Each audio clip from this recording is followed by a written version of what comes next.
Mr. President, 75 years ago, the world saw the end of the Second World War, but not before witnessing the devastations caused by atomic bombs in Hiroshima and Nagasaki.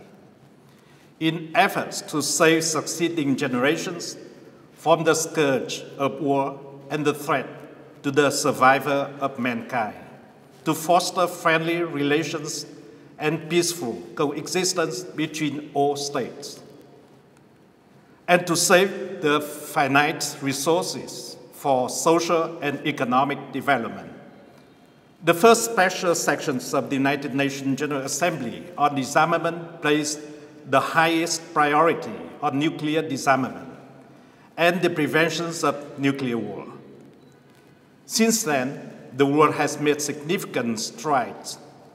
A system of multilateral and bilateral frameworks for nuclear disarmament, non-proliferation, and arms control has been built. The global nuclear stockpiles has been reduced by 3/4 since the peak of the Cold War. A moratorium on nuclear tests have been implemented by most nuclear weapon states. 5 nuclear weapon-free zones covering over 100 states have been created, including the Southeast Asian Nuclear Weapon-Free Zone established by ASEAN in 1995.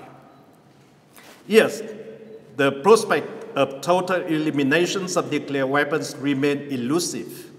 The current nuclear stockpile possesses enough power to end the war today, while the risk of spreading nuclear weapons to irresponsible non-state actors remain.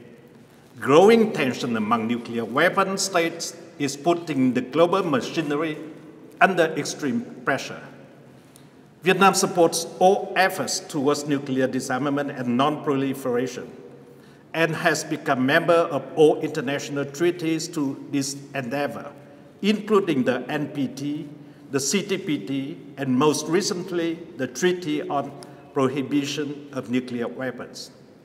We call upon the nuclear weapon states to step up in their commitment to the obligations to general disarmament under Article 6 of the NPT. Trust in the multilateral disarmament architecture must be re-established.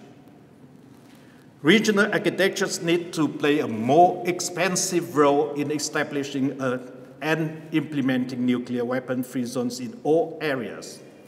As the ASEAN chair in 2020, Vietnam remains committed to preserving the Southeast Asian nuclear weapon-free zone and will continue to engage with all parties to intensify efforts to resolve outstanding issues in the implementations of the Treaty on the Southeast Asian nuclear weapon-free zone. Meanwhile, the rights of states to use of nuclear energy for peaceful purposes must be respected. On this International Day for the total eliminations of nuclear weapons, we must all reaffirm the legal and moral duty to achieve the goal of a nuclear weapon-free world. Let us unite in realizing this promise for a future of peace, security, and prosperity. I thank you.